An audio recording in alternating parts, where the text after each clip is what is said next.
You'll come to find out most tequila producers like to drink Blanco, and as do I. Yeah. So I enjoy a good Blanco, but I think our Repo at 40 is also pretty special. Yeah. Is that just because that's the most like pure expression of the Yeah, tequila? so you'll always hear, I like the flavor of agave, Uh-huh. so that's where you'll get it. Yeah. And with the barrels, you can hide a lot of the flavoring through different kind of charring, and you name it. You can get super experimental with the barrels. Yeah. So that's where I think it's harder to make a good Blanco than anything else. Yeah. That's why because you can't hide anything. Exactly. Yeah, yeah. And that's And why. that's what was so good about what we just had. And like right away when I tasted the Repo, it spoke. The Blanco was there. Yeah. You know what I mean? 100%. Yeah. So it's gonna be fun to taste. Yeah, that's the high Repo proof. high proof. Exactly. So yeah, I always say take it. It's a higher proof, so you're gonna feel more alcohol. Yeah. So take small sips and what have you. I had a customer at the festival wasn't used to a high proof. Oh yeah. And so I'm just like, Yeah. it's high. And I even warned her, it's higher proof. It's the highest you can do. And whoa. Yeah. It's always fun going to those festivals, and everybody always has some like very high proof in a plastic bottle. Yeah. It's always in the plastic models. Yeah. And you're like, ooh, okay. It's funny in the little plastic bottle or like a little bachita or something. Yeah. And just off topic on the trip, I'm gonna do a hiking trip coming up. How cool. But it's like backpacking, so you can't take a lot. But I definitely want to take something. Yeah. Right? Yeah, So I'm yeah. like, all right, how much? Like a little shot every night for a couple of days. How much could I? Then how much does it weigh and stuff? So like, I'm thinking of my little plastic container. No, those are all considerations.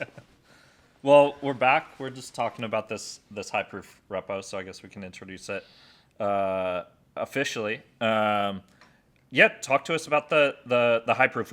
We just kind of left off. You guys had started doing these high proofs about 15, 16 years ago. Sure. Yeah. So our thinking behind the high proof was to give the customer the ability to customize and have the control. Our Reposado I'd say, is probably our most unique expression out of the range, because people will do a Reposado, but never at this level of proofing. So I'm really curious to see what you guys will interpret based on our last Reposado at 40. Yeah. And it's cool because right off, we were just talking about it right now. Even in the last Reposado that we tasted, going from the Blanco 40, I just want to point out that the Cuatro Copas is definitely standing out in the agave flavors and the essence of what the Blanco was. So I'm going to hit this 55 we are? Yes, 55. It's the highest allowed in tequila. Because I know other spirits you're allowed to go a little bit higher in the proofing. So we try to push the envelope in that respect. It's It's cool. no, go ahead. I was just gonna say, it's interesting because on this one I'm searching it more. Sure. I am noticing the alcohol more in this one, and it's not an unpleasant. It's not an unpleasant like alcohol. Sometimes you sniff a spirit and like that alcohol hits you. It burns the nose. Sure. I'm not getting any like burning here. Okay. I get the aroma of alcohol, but Yeah. following it up Sure. is that Repo and the Blanco is What you're following going to get it. with the higher proofing is a little bit more length when you Yeah. drink it, so it'll have a little bit more staying power. And I think you'll find that in this Repo as well. Yeah, I was just gonna say, I jumped ahead and tasted it already. Cool. But what I really love is like it's so. I guess you can say drinkable. You know, as a high proof, it doesn't like hit you in the face with that alcohol. It's just like you said, like a longer, a little deeper flavor. But it's still really super agave forward for sure. Yeah, you still get a little bit of that complexity, and it's still balanced. Yeah. But what you lack in aroma with a higher proof, you'll get more in length. Yeah. In depth. Yeah. And I just went for that taste too, and it's definitely packing here, Sure. right? So like it is Yeah. more full. It is a mouth feel, Sure. a lot more sensation in the mouth, and then those flavors are following up. So you're right. It's a longer mouth feel, and yeah. As I'm speaking right now, I'm speaking the aromas out. And you were saying, just to get back to our conversation, your importer Sure. imports a lot of unique spirits and everything. And you were saying he kind of like shaped you were saying he shaped kind of this Sure. idea of bringing in high proofs. Yeah, he has been a pioneer, first importer of Jägermeister, for example. He has German roots. So he has long history in the liquor industry in general. And he wanted to create something unique and something that'll stand out. And a high proof at 55, I think, will do that, especially since we have one across the range. Yeah. So we've always tried to, get mentored as much as we can. As I said originally, we're not producers ourselves. We are farmers first. So any kind of advice that we can couple together with our expertise in terms of the quality of the agave and the original source, we will always welcome, and especially from somebody that has so much experience. And I guess that kind of leads into my next question is you talk about being the first organic tequila and being farmers, and why is that so important to you, to your family, to the brand? Absolutely. Being the first organic tequila carries with it a responsibility towards not just the public, but towards the industry. We carry that as a sign of pride and saying, hey, we were pioneers, and we still consider ourselves pioneers on the day-to-day. This brand has had the highs of highs. I've heard some people call it the Patron before Patron, especially from our early distributors. And then we ended up having a dark period as well. But if there's one thing that our history has been able to teach us, is we know how to succeed, and more importantly, we know how to fail and how to avoid that going forward. Yeah. And I think that's where the real lineage and history comes in, and why that's important. Especially being founded in 1997 and having so many different people involved over the years. Having a constant force over the past 15 years and a family that has roots in the area, I think is something so important to maintaining the history of Cuatro Copas and why we're different going forward. Oh, amazing.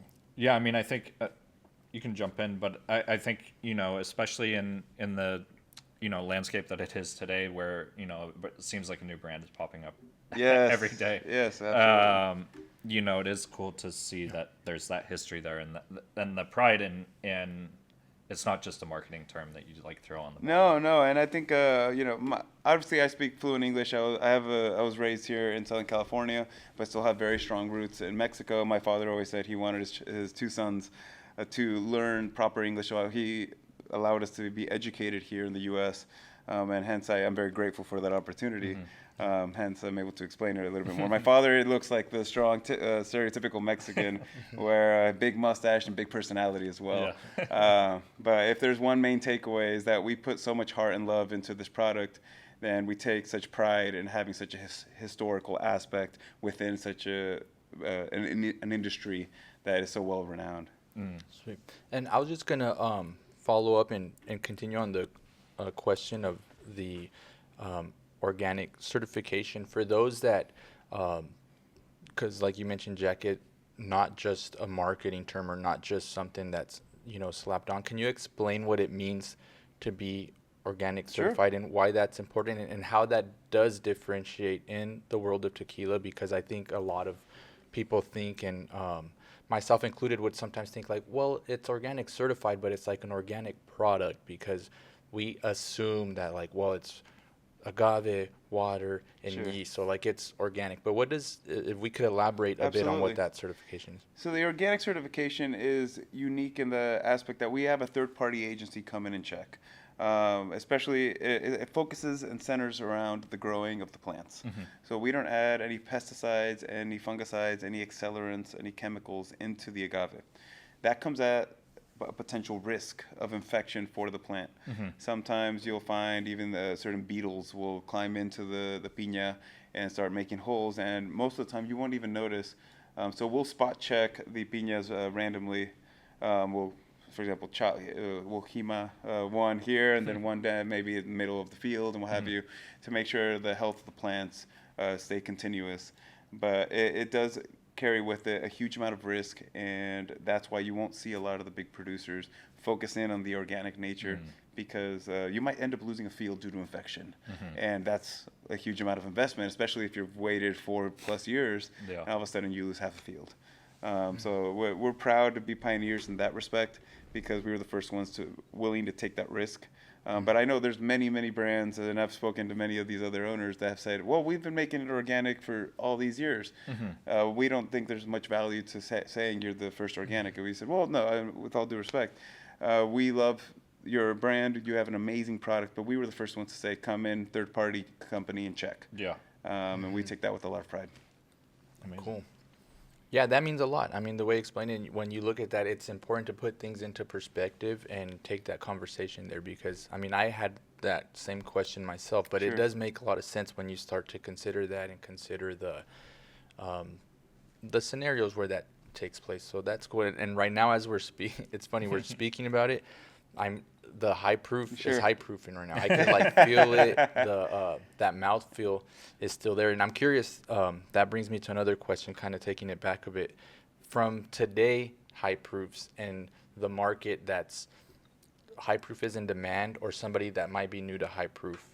How is that perspective and that market different than when this was first done in like 15, 16 years ago? Absolutely. How was the take then when Sure. introducing high proof? No, it's evolved quite a bit. Back in the day, we were focused on specifically the bartender. These days, the consumer's so much more educated. Now you have aficionados all over the country. Now you have these very established tequila clubs, and they demand variety, and that's why the whole small batch movement is really taking off right now. Back when we gave it that second life with the brand, the running notion was create expressions and don't budge from them and create them at volume, because if you run out, the accounts are going to drop you. That was our biggest fear. These days, it's all, if you run out, it's great. You missed your chance. If it's collectible, it's changed so drastically. So I'd say the evolution of the high proof has changed along with the market in terms of creating more small batch, creating more transparency and additive-free with that whole buzzword that's been growing. Yeah. And something we've been doing from day one. So Yeah. I always say it got cool later, but we've always been pioneers in the additive-free side as well. And heck, even the kosher side, which I'd be happy to elaborate more on that uniqueness of being a kosher spirit from the beginning. Yeah. Cool. I mean, I think that's a great segue again to go into what the future is Sure. and what the kosher is as well. Absolutely. And what that future. Yeah. We'll taste the new bottle Yeah. coming up next. Yeah, I'm excited to have you guys taste it. Awesome. Cool. We'll be right back. Thank you.